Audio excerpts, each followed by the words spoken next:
Hello. So we have made it to day 4, and there have been a lot of changes.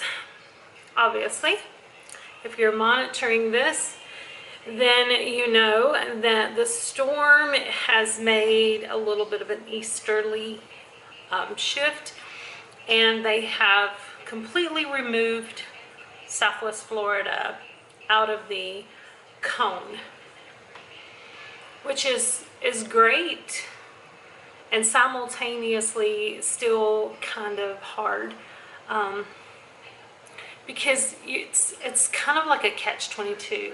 You feel like this, you want to like have this sigh of relief, like I just dodged a bullet, but at the same time there's like this sense about, okay, we may be spared now, but that just means that someone else is now in the path of danger with the storm.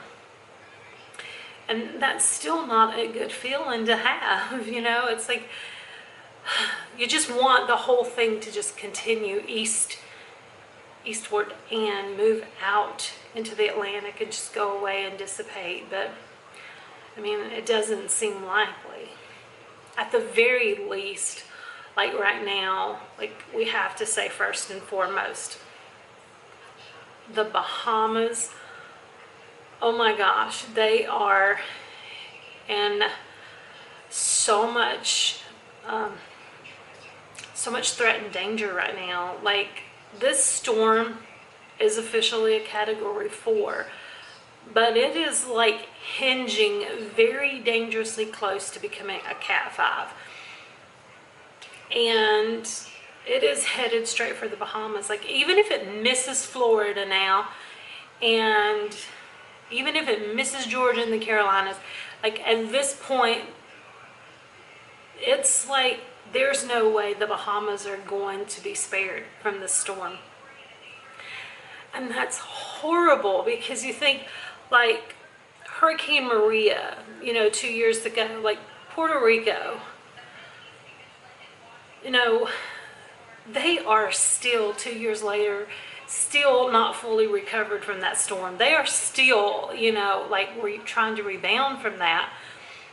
And you think if the storm hits the eastern seaboard, like if it hits the Carolinas, it hits Florida, it hits Georgia, there is so much space inland that people in Florida and Georgia and the Carolinas can go to escape, the initial impacts of the storm. But the Bahamas, they have nowhere to go. Like they're just literally sitting out there in the bullseye. So you definitely have to keep them in your thoughts right now. I can't even imagine how scary that is. So again, kind of going back to the whole, you want to breathe a sigh of relief, but you feel guilty thinking someone else is now in the hot zone. So now they're saying that the last update I heard is like South Carolina, like it's taken a track like almost like Hurricane Matthew did in 2016. So who knows? But Hurricane Matthew, even though he didn't make landfall until South Carolina, did extensive damage all the way up through Florida and Georgia. So everybody's really, still in a lot of threat. And then still, like, you never know, like just one little shift in the air, like one little airstream, and this thing could still come back westward, and still just plow right over Florida. Like, because they're saying even if you're out of the cone, don't let your guard down. But it's just like, you want to be happy that you're no longer in the cone, but you don't want to be happy that someone else is. I mean, it's something that I've always struggled with for pretty much most of my life. When my son was like 18 months old, we were involved in a tornado that hit our house and, done pretty extensive damage to our home. But there were multiple tornadoes that touched down in our county that day and did countywide damage. Well, one of my friends that I went to school with, her and her 1-year-old son were killed that day. Actually, pretty much all of her family was killed that day. And later, and I remember even as a child, like because we always had the threat of severe weather, in northwest Georgia, and but it seems like when I was younger, it was always more of a threat in South Georgia. Like, I don't know. I mean, you can argue for or against, climate change, but I think that the weather really has become way more volatile and way more serious over the last 10 years. I mean, you can't really deny that. But I remember my dad, like when severe weather was coming through, and it was always usually middle to South Georgia. I remember him always saying things like, well, they can keep that down there. They can keep that weather down there. Well, I hope that weather stays down there. And I remember even as a child, like feeling so, like I just felt so guilty about him saying that. Like don't wish bad weather on someone else. And it's not like I'm saying that my dad wished bad weather or, tornado outbreak on someone else. It was, wanting to keep things safe up north where we were. But I always just had this weird feeling about it. So when I was in therapy and I was talking to my therapist about like my ridiculous obsession with weather and natural disasters, and she kind of like went back to this thing with when Peggy and Dylan were killed in the tornado and Ryan and I weren't. And she's, said that it's a survivor's guilt, that it's very common in a natural disaster, and especially since, my friend and I were the same age. We went to school together. Our sons were close to the same age. And so she was very, very common and very expected. But I remember thinking like how I felt so guilty when I was a child with my dad, saying things like that. And that didn't really make sense as far as, I had never really experienced a natural disaster then. So I don't think that I could have had, survivor's guilt as a child. But as I've gotten older and gone through a lot of self-discovery, I've learned that I'm an empath. And so I think that even as a child, I was channeling in on that inner empath and just constantly feeling this sense of compassion and even a sense of defensiveness for other people, feeling like do not wish bad luck on them, like they were being, threatened by tornadoes and natural disaster. And even as a child, like my heart was pouring out for them.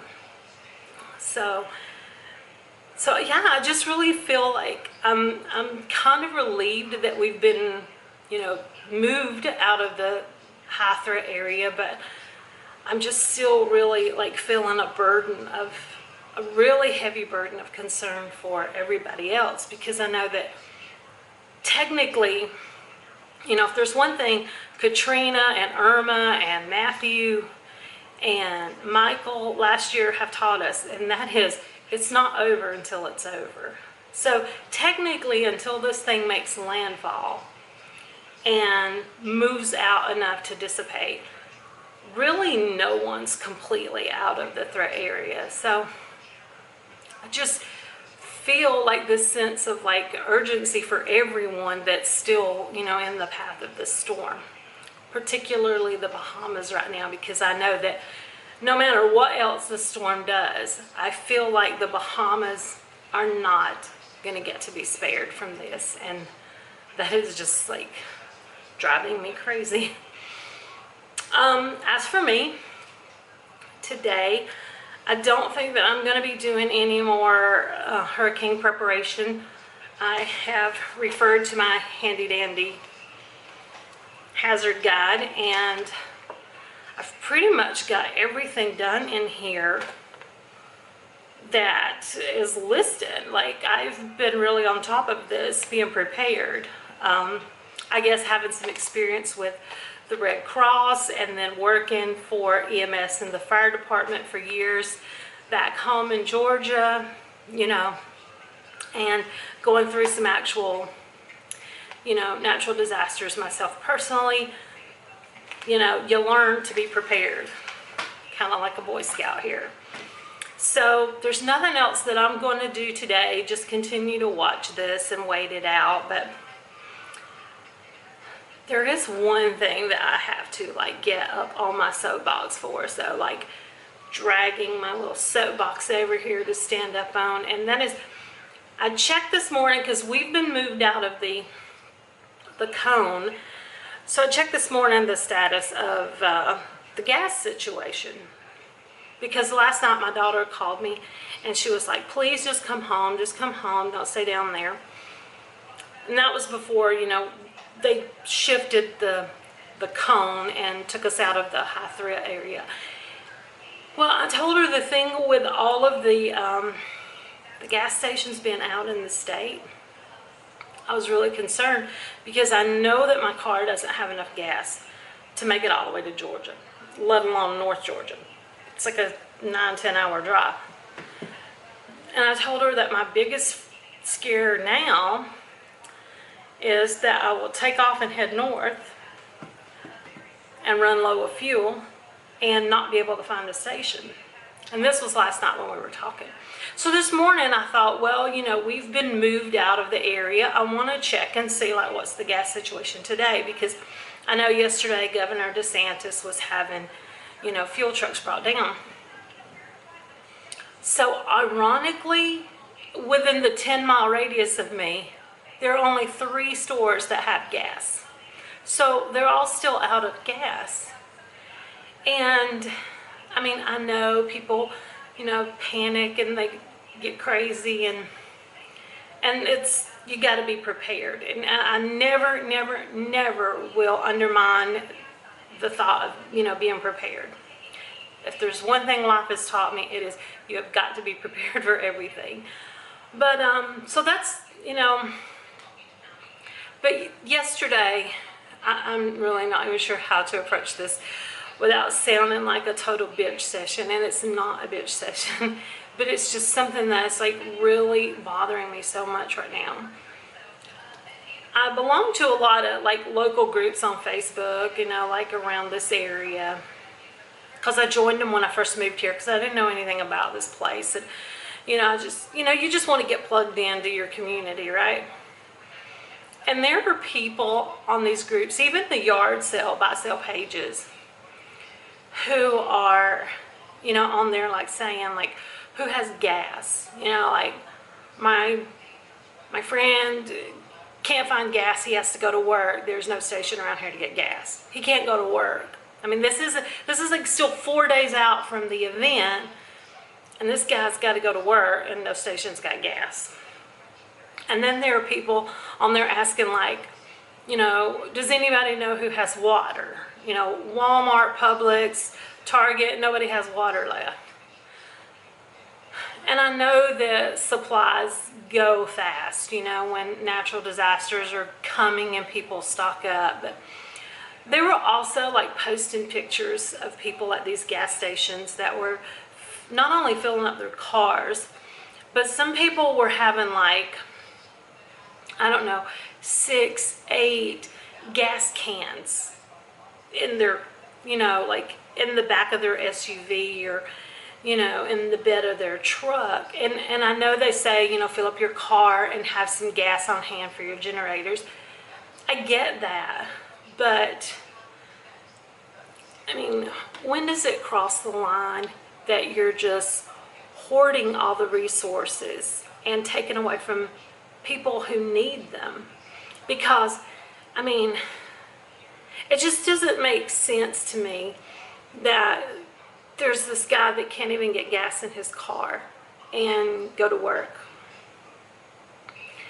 because somebody has filled up 8 gas cans.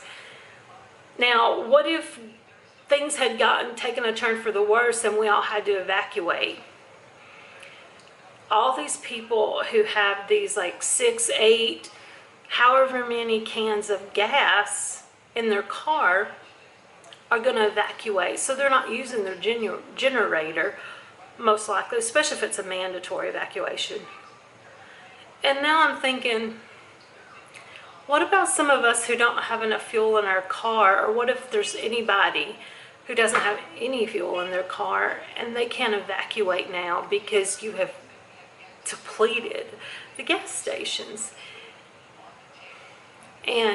Or a family who can't get water, to make formula for their baby because somebody came in and bought 8 cases of water.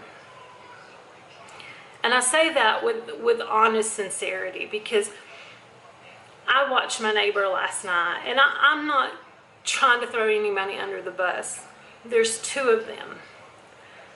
And I watched her carrying 8 cases of water for 2 of them. I know they say have a gallon a day for 7 days or whatever, but at no point during this time were we ever, even when we were in the threat of like torrential rains and potential flooding and stuff, we were never in the threat of having a direct landfall here in this area.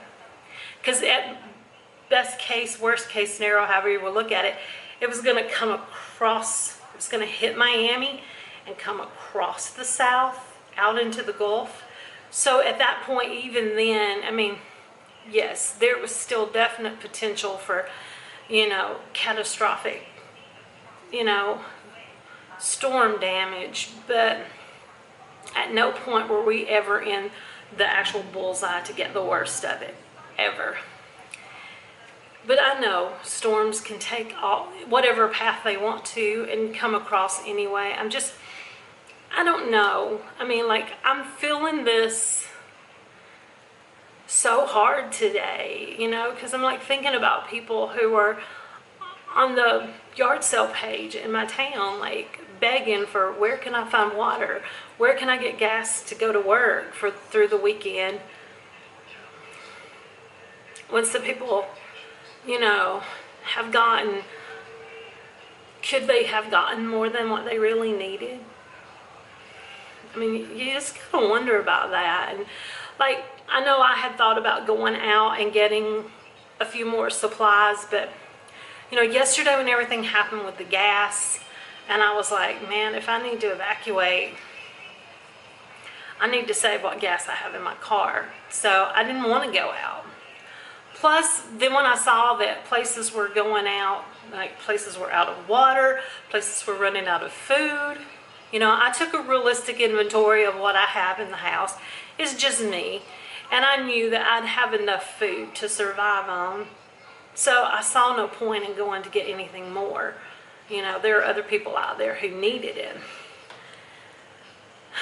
And I'm just and now we've been completely moved out of the zone. So if we don't get anything here, we don't get any storm damage, we're not have to evacuate, maybe we're even spared and don't get any flooding, what are these people going to do with their 8 and 6 and 8 and 10 cans full of gas? Because I'm not talking about a little gallon gas can. I mean, some of them were these these 3 big gas cans, 3-gallon gas cans.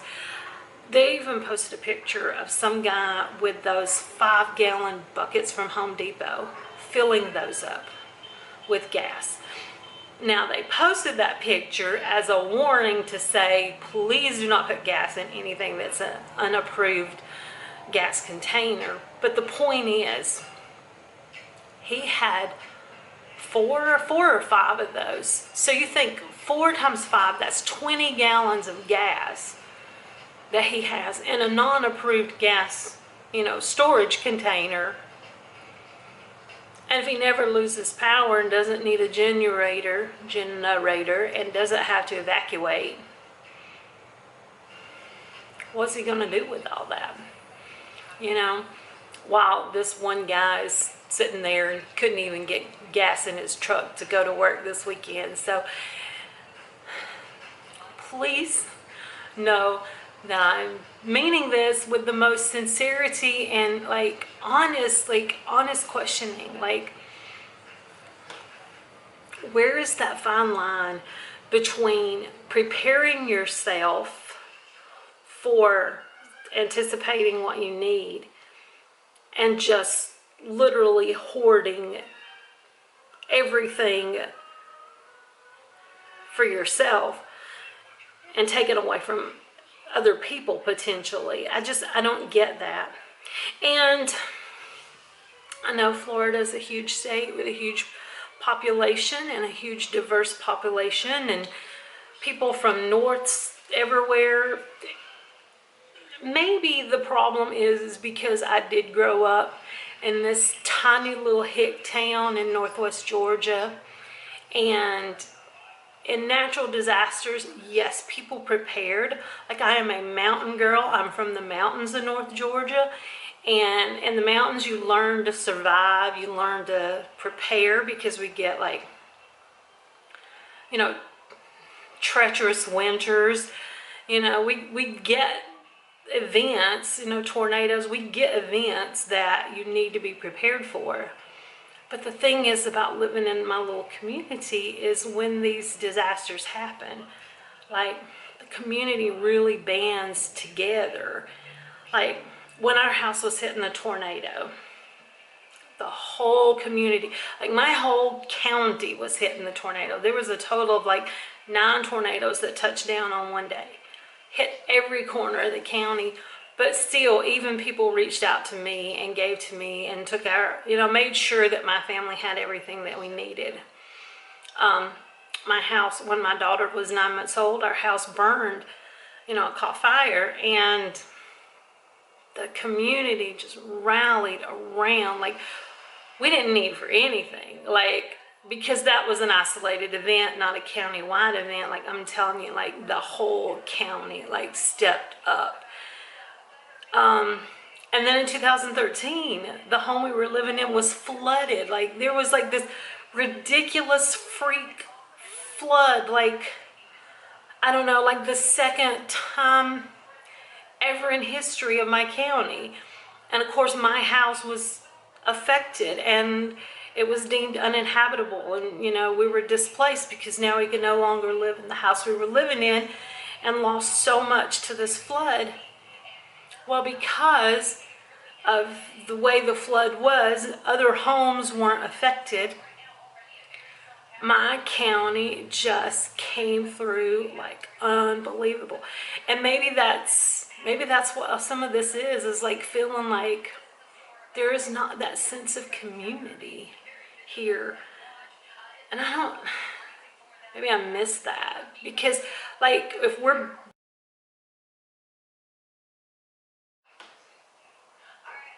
my camera just completely cut off. I have no idea why. But basically what I was saying is, I think I just feel a sense of nostalgia and really missing that sense of community. Because if we're all down here and we're bracing and we're preparing for the same big event, which could potentially be a very dangerous, very traumatic event, I just don't understand why I don't see more of like this community banding together and like looking out for each other. Like, I'm just not seeing that, and that really breaks my heart. But c'est la vie, I guess. C'est la vie. Anyway, that is pretty much just going to be my update for today. Just a little soapbox talk and an update that we are technically out of the official cone. Still keeping everything in place with the plan, with the bag. Not driving the car and wasting any of my fuel. Got the sandbags here by the door. Just still keeping everything as is. Not trying to do anything more, but keeping everything in place, because again, until this is all over, Nobody really knows who's going to be affected or to what degree they'll be affected. So just going to still keep watching and waiting, but definitely, definitely, definitely keep the Bahamas in your thoughts. And you know, I know there's a lot of praying people out there in the world, so you know, if that's your thing, pray for the Bahamas and, you know, everyone on the southeastern coast, really, because nobody knows at this point still. So we'll just keep watching and waiting, and we'll see what tomorrow brings. Bye.